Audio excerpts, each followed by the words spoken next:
Hello students, this is your science period and I am your science teacher Yogmaya.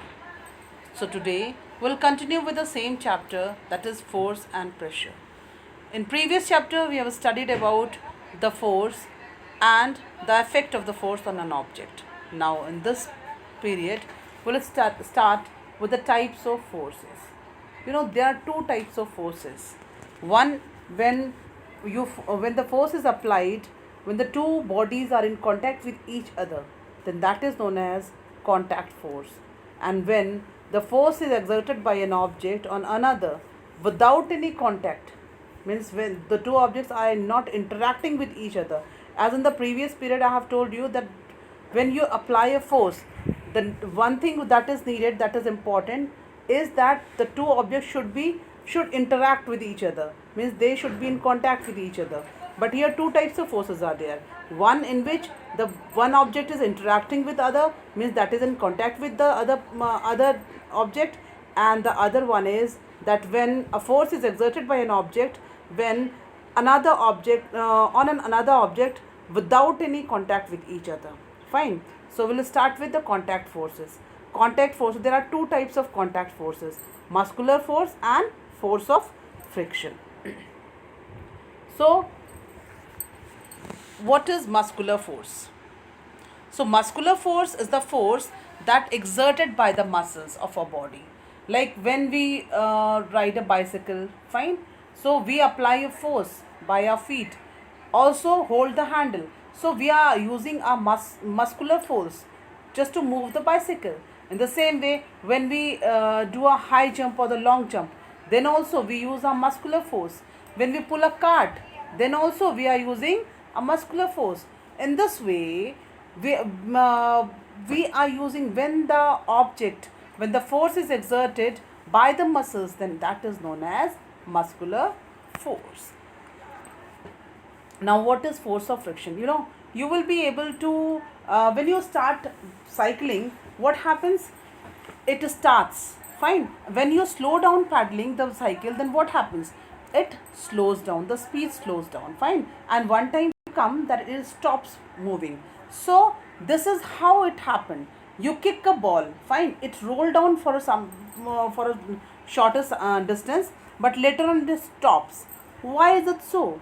Because one force is applying on that, and that is which opposes its motion, and that force is known as force of friction. Because of the force of friction only you will be able to walk on the road. Otherwise, if friction will be not there, then you won't be able to walk properly on the road or on the surface of the earth. It allows the movement of anything on the surface of the earth. Now we'll start with the non-contact forces. What are non-contact forces? Like you have studied about the magnetic force, fine. Like poles repel each other, unlike force attract each other.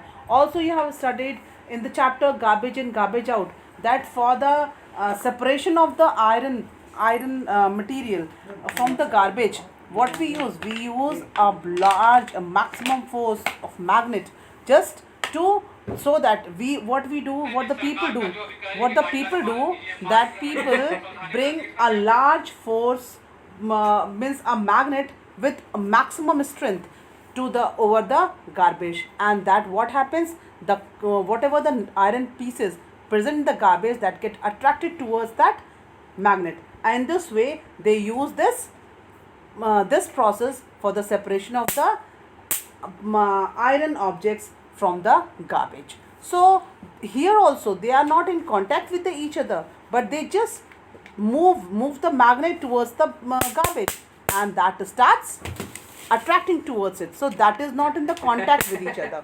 So this is what is the non-contact force. Now the second type of non-contact force is electrostatic force. Now you might have done, I think you might have done this activity.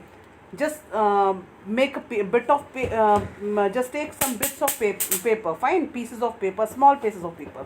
Now do one thing, just take out your scale, rub it on your head here, fine, on your head. Then what you'll see, when you bring that scale to near the pieces, what will happen?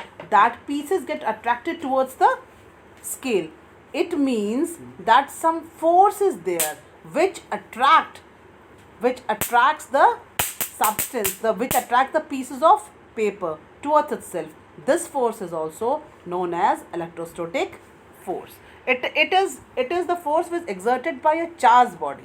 Fine. Now the next force is gravitational force. It is a very common and known force. I think you all know, you are all aware of this force. This is the force exerted by the earth on all the objects. Fine. It pull everything towards itself.